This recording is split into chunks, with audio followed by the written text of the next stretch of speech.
Samantha from Jessima Tutorials here, and today I'm going to show you my interpretation of a cassowary using polymer clay.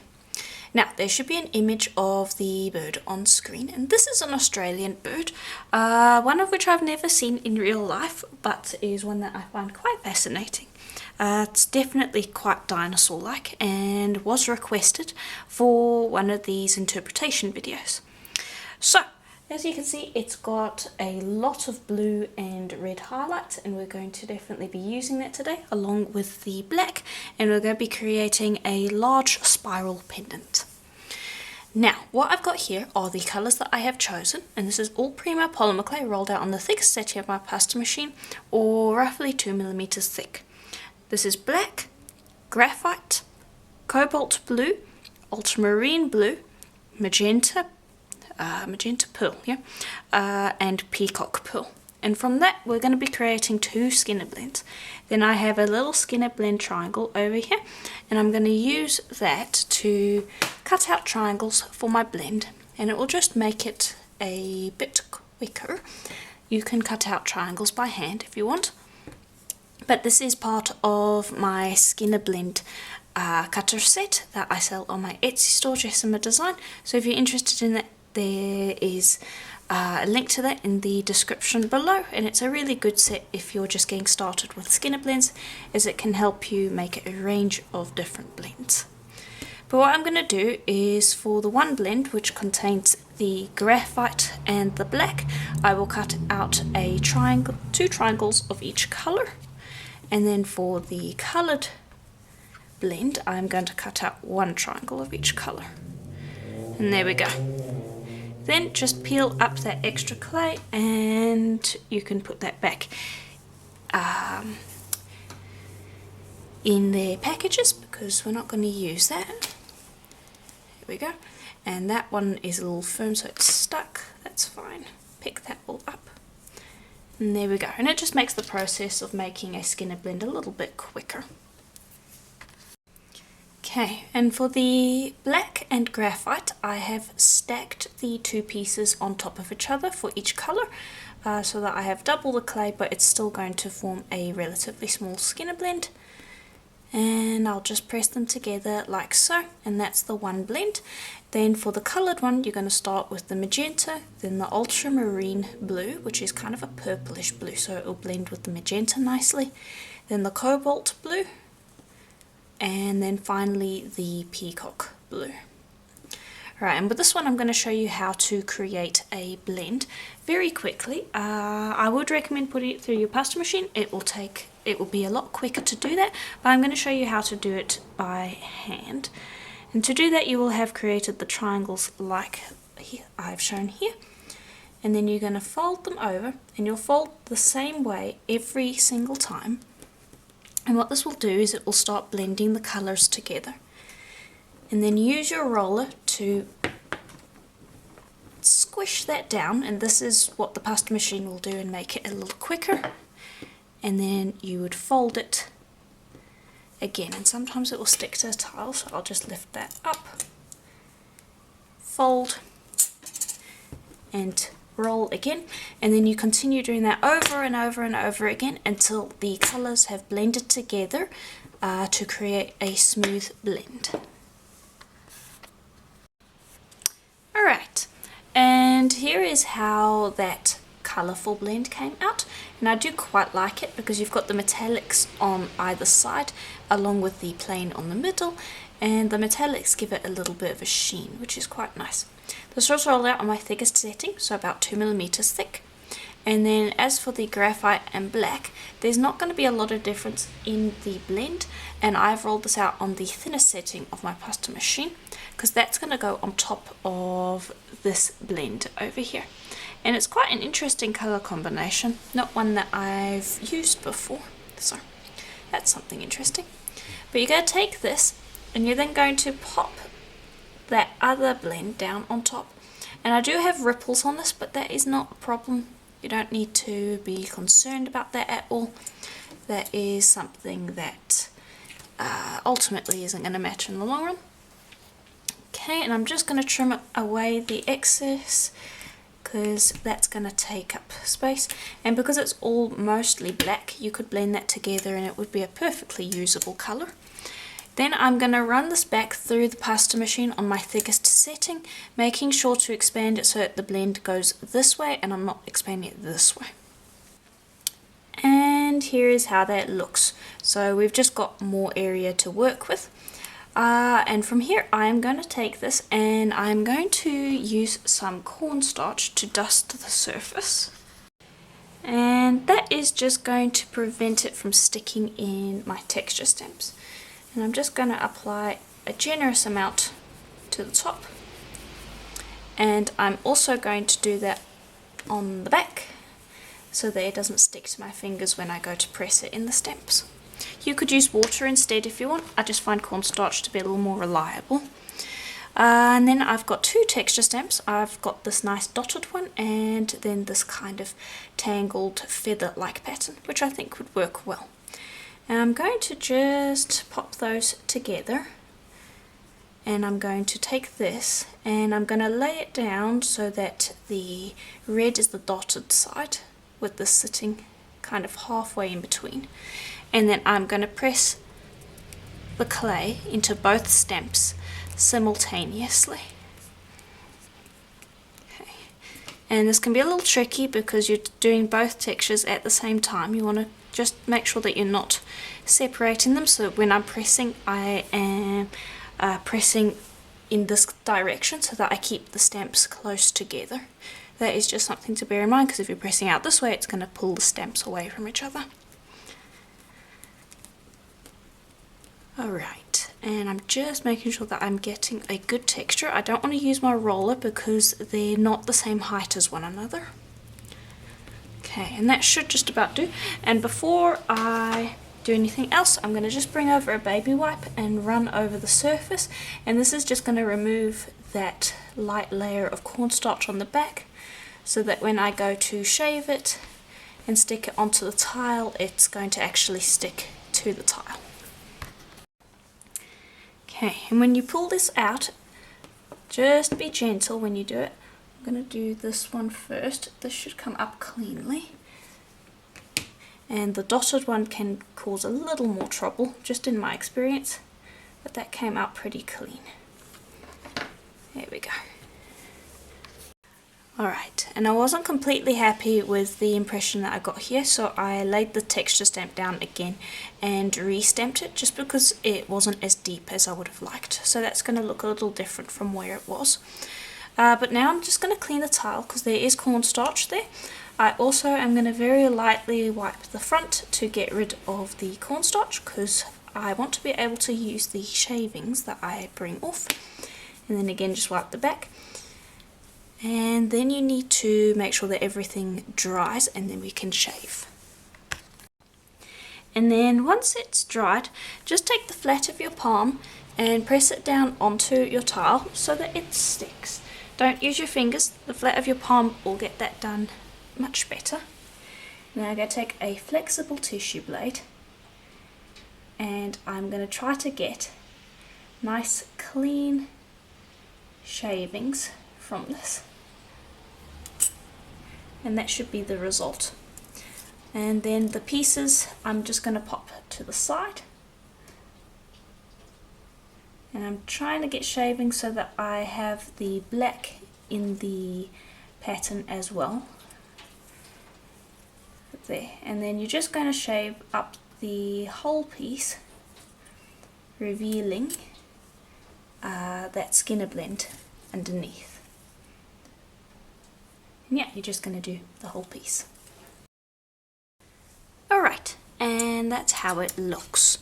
Now, it might not look like much right this second, and it doesn't. It needs a lot of help. But that is part of the process, so don't worry if it looks a little bland right now. I'm just cutting these pieces off so that they're out of the way. And this I am actually just going to take straight up, and I'm going to place that to the side. That will get worked with in a moment. And I'm going to bring over a piece of pearl white polymer clay. And this is what our entire base piece is going to be made from. And what you're going to do now is you're going to take your little frilly pieces and you're just going to go and place them down roughly in the correct spots. Don't worry about it being perfectly on blend, but you want to pop them down with a bit of that white showing through. I don't want a huge amount of the white, just enough to add a little bit of contrast. And then I will start laying down the rest of that blend. And I would do the same for these pieces over here. You're just gonna lay things down. And we haven't got a lot of colour in here yet, but that is also something that will get solved in a bit. And then just take these pieces and start moving them over as well, and just continue for the entirety of your pieces. There we go.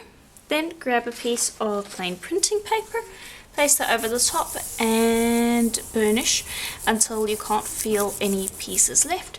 You can also use your roller to do that. I'm not too worried about keeping the pattern perfect, so I can roll back and forth. If you want to keep it exactly the way it is, you can just burnish this way as well. And that should not take too long because those pieces are quite thin. Okay. And there we go. That's how that should look. Let me just run my hand over, make sure it's nice and smooth. Yep. Okay. And here is how that looks. And I'm going to pop that onto the side. I'm not going to use that for now. And I'm going to bring over our other piece, and this I've also ended up burnishing, and you can see how that looks. And this I'm actually going to put a silkscreen through. It's got a little bubble here in the clay, so I'm just going to smooth that over. There, just because it needs to be nice and flat. And the silkscreen I'm going to be using is this nice pebble one. I think it will match with the aesthetic quite well. But you could use any silkscreen, or feel free to skip the silkscreen entirely and just use the Mokume Gane as it is. I'm going to place that over the top, and I actually want the pattern to be this way. Okay, smooth that down.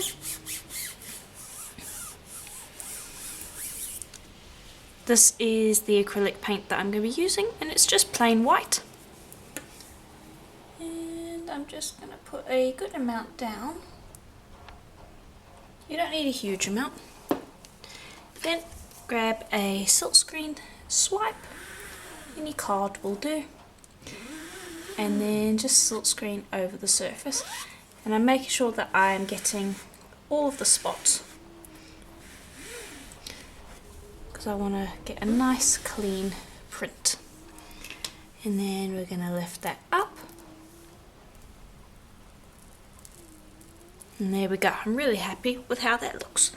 Now that silkscreen is going to go straight into a sink of water, and I'm going to clean it off while this dries. And once that's dried, this is what it should look like. There, that looks much nicer. Now you've got two patterns working with each other to create something that I think looks quite nice. Right, and this is how this piece looks. This one I am probably going to use to create little beads to go with it. This is a extra piece though, and this is what the core of our spiral is going to be made of. So I'm going to bring over those scraps from before that I cut off, and I'm going to use those to create my bead core. And so you're just going to squish that together. You could even roll it through the pasta machine, because this is not going to be seen. And I'm just going to roll that up. Then you're going to roll that into a log, and from there we're going to work our spiral. And depending on how much clay you need, use either more or less. I am going to work with a piece that is as long as my blend, And I'm going to grab that, and I like this side, so I'm going to work with that side. Take that and trim. Place your spiral or your log of clay down. Bear in mind that the amount of clay that you're working with here is going to be less than you're going to end up with, because you're wrapping another piece of clay over it, so it's going to at least gain 1/4 more. And then you're just going to roll that up, okay, and it will have created a mark, and I will use my blade to cut that mark, and there we've still got that, and then roll that up again and fold the clay over to create as little of a seam as possible. There will always be a seam, but you should be able to mitigate it to a degree. And then I'm just going to pinch down the edges here. I'll trim that off. Do the same on the other side, just trim that down. And this side I actually won't need to trim because there's not a lot here. This one I will.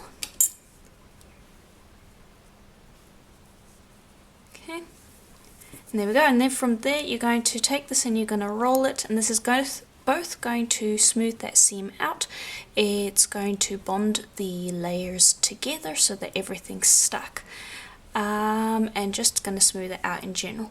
And then from here you can make a lot of different things. You could chop it up into heishi beads.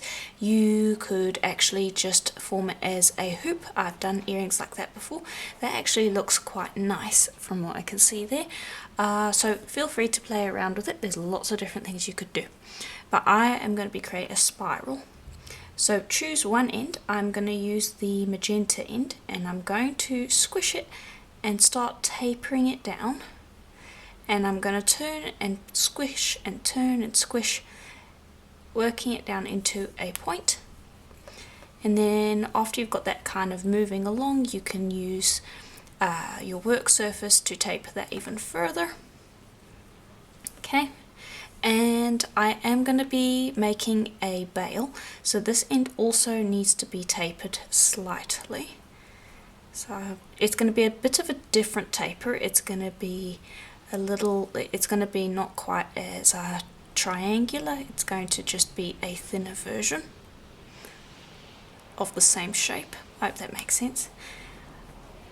Just roll that out as well. And this will stretch the silk screen, but it will create these nice crackles, which I quite like. And I really like the silk screen pattern. I think it works quite well.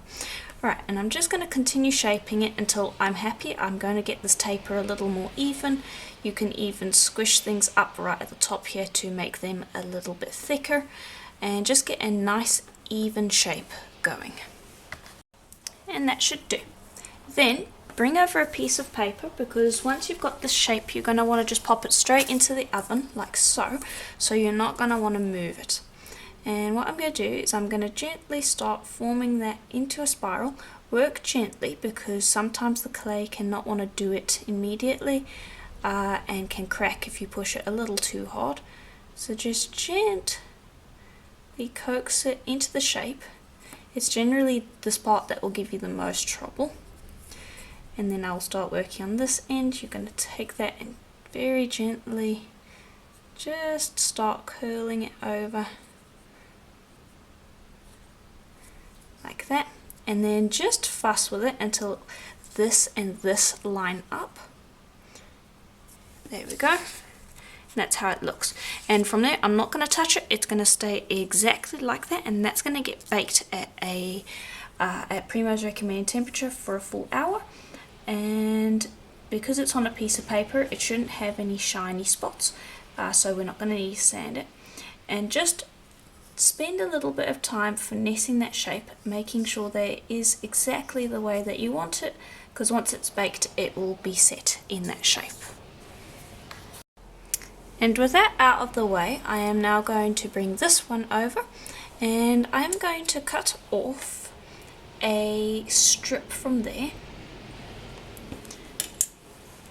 and I am going to just trim it up because I'm not going to be able to use all of it, so I just want to trim up enough so that I can capture the whole blend. And then I'm going to take a piece of clay, and this might be a little big, so I'm going to just form it into a rondelle. Actually, I could make that a little more. There we go. And I'm going to take that and I'm going to wrap this around, and it's going to be a little messy, but I want the whole blend, and I'm just going to squish that up so that everything starts forming together. And this is going to be my top spacer bead, and you just want to pinch it so that that comes around and hides that center. Okay, and I apologize for the noise, it's storming outside, so any noises that you may hear are because of that. There we go, that should do. Take that, give that a roll to smooth everything out.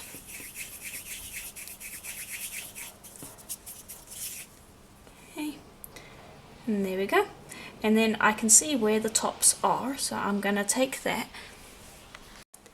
and use an acrylic block.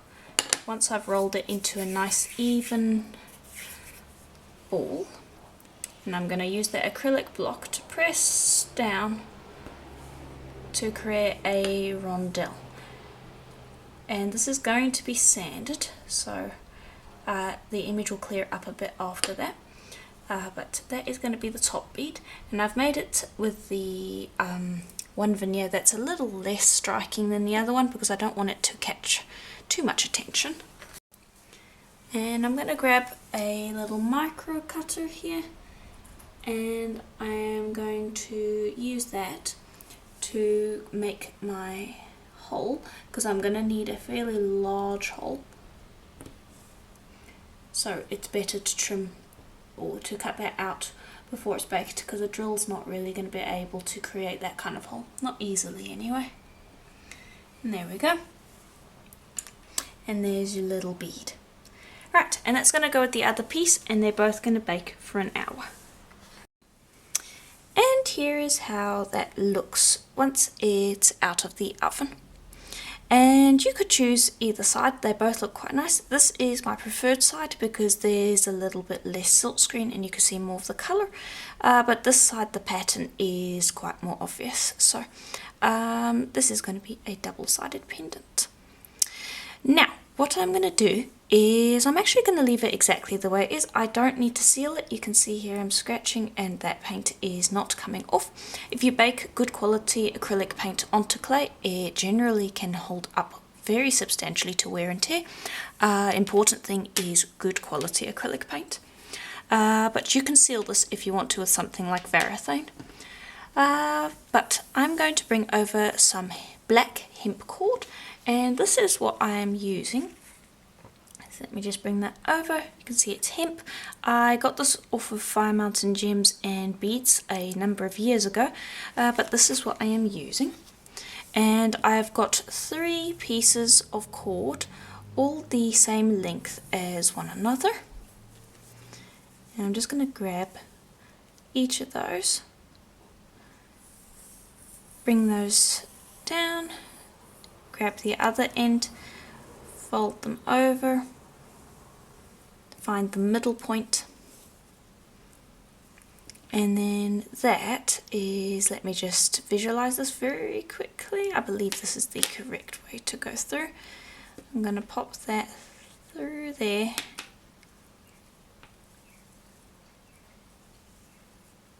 Okay, then just grab those loops again, fold it over, and bring that cord through the loop.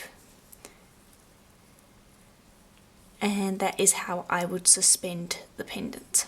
And then from there you could leave these cords loose if you want to, but I actually want to plait them because I think that will look nice. So you would separate that into groups of 3 and then you would plait it. Now I generally will have this holding onto something so that I can pull against it, so I've got that just sitting to the side. Let me find something that I can hook it onto. And I've just hooked that up to my camera stand essentially, but it's quite important to do that because then it gives you something to pull on.